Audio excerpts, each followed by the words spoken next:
Baik, Assalamualaikum warahmatullahi wabarakatuh. Selamat pagi, salam sejahtera bagi kita semua. Izinkan saya memperkenalkan diri. Nama saya Rosa Sabila Maulida dengan nomor NIM 2402 0102 0556 dalam mata kuliah Sistem Informasi Manajemen kelas MJ 504. Dalam vlog tugas ini, materi yang saya pilih adalah pada sesi 13, yaitu Manajemen Sumber Daya Informasi atau Information Resource Management. Baik teman-teman, di zaman sekarang itu data dan informasi nilainya sangat penting bagi perusahaan, bahkan bisa menamai uang atau modal.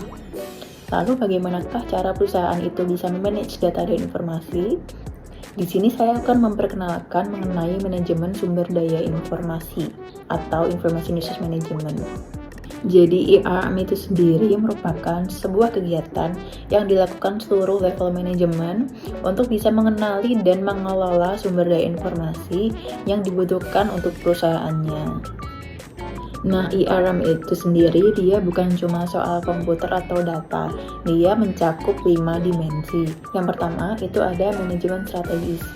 Dalam manajemen strategis, teknologi dan informasi, dia harus dikelola untuk dapat memberikan keuntungan yang kompetitif. Jadi dia nggak cuma untuk memberikan efisiensi operasional, namun juga memberikan keuntungan.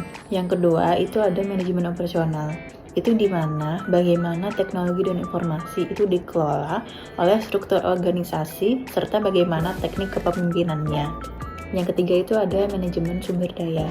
Itu adalah bagaimana kita menjaga aset-aset penting dalam suatu organisasi seperti data dan informasi, hardware dan software, jaringan telekomunikasi, dan sebagainya. Yang keempat itu ada manajemen teknologi, di mana semua teknologi yang berfungsi untuk mengelola dan menyimpan data dan informasi itu harus bisa diintegrasikan supaya bisa digunakan untuk organisasi. Yang terakhir, nomor 5, ada manajemen pendistribusian, di mana untuk memastikan para manajer agar bisa mengelola dan mendistribusikan data dan informasinya supaya bisa digunakan oleh orang yang tepat untuk kepentingan organisasi. Selanjutnya, berikut adalah tujuan-tujuan dari Information Resource Management. Yang pertama ada mengontrol pembuatan arsip. Dengan IRM, organisasi itu bisa mengontrol bagaimana pembuatan dan pencatatan arsipnya supaya nggak berlebihan dalam menyimpan catatan dan kertas yang berlebihan. Hal ini juga menerapkan batasan bagi organisasi untuk bisa menentukan kapan harus mencatat dan menghancurkan informasi. Yang kedua, itu ada memastikan kepatuhan terhadap peraturan yang berlaku.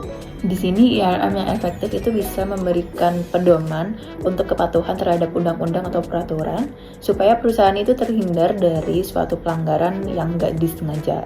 Yang ketiga itu ada mengurangi biaya operasional, di mana IRM yang efektif itu bisa memberikan efisiensi untuk pengumpulan datanya, menganalisis datanya, serta menyimpan informasi. Di sini IRM bisa memprioritaskan mana catatan yang penting supaya mengurangi biaya penyimpanan. Yang keempat, IRM itu bisa menyediakan kemampuan untuk mengadopsi teknologi yang baru dan lebih efisien supaya bisa mengolah informasi secara otomatis seperti teknologi AI. Yang kelima, IRM bisa meningkatkan produktivitas dan efisiensi karyawan dengan meningkatkan cara karyawan menyimpan dan mengelola informasi agar dapat digunakan sebagai pedoman untuk mengambil keputusan. Yang keenam, karena IRM itu bisa memberikan protokol dalam pengelolaan informasi, maka dia juga secara tidak langsung mengurangi resiko kita terkena hukuman dalam organisasi, baik itu secara hukum maupun secara keuangan. Terakhir, poin nomor 7, IRM itu bisa melindungi informasi atau hak milik dari perusahaan, dari para pesaing, dari kegagalan sistem, atau dari bencana alam. Kemudian, cara menerapkan IRM yang efektif itu terdiri dari beberapa tahapan. Yang pertama, yaitu mengidentifikasi kebutuhan informasi. Perusahaan harus mencari tahu informasi apa yang dibutuhkan oleh karyawannya agar bisa digunakan untuk bekerja. Selain itu, informasi juga bisa didapatkan melalui riset internal maupun eksternal. Yang kedua, perusahaan itu harus bisa mendefinisikan garis besar tujuannya dalam bentuk pedoman atau protokol supaya bisa memandu dalam implementasi IRM. Yang ketiga, perusahaan itu harus menentukan dari mana sumber informasinya, bisa dari karyawan sendiri, ataupun dari pihak eksternal, dari pihak pesaing, dan sebagainya. Yang keempat, setelah sumber informasinya kita tentukan, langkah selanjutnya adalah kita mengidentifikasi bagaimana metode dalam pengumpulan informasi tersebut, serta bagaimana cara mengklasifikasikannya.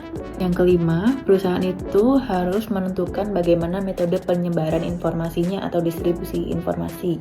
Perusahaan itu harus mengidentifikasi siapa penerima informasinya, bagaimana format informasinya, bagaimana saluran distribusinya, serta harus memutuskan kapan memberi akses atau menghentikan akses informasi tersebut, supaya bisa mencegah terjadinya pelanggaran.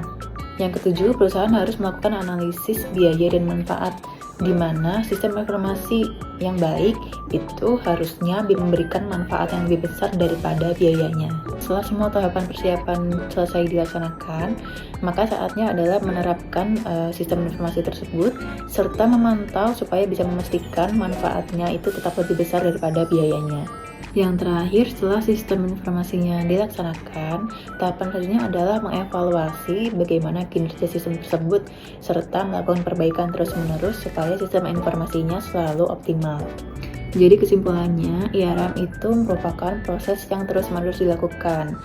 Kemudian evaluasi itu akan selalu membantu kita supaya bisa meningkatkan sistem informasi. Jadi untuk tugas mengelola informasi itu bukan hanya terbatas di orang IT, tapi untuk seluruh manajemen dalam perusahaan. Sekian presentasi dari saya, mohon maaf apabila terdapat kesalahan kata maupun dalam materi. Wassalamualaikum warahmatullahi wabarakatuh, selamat pagi.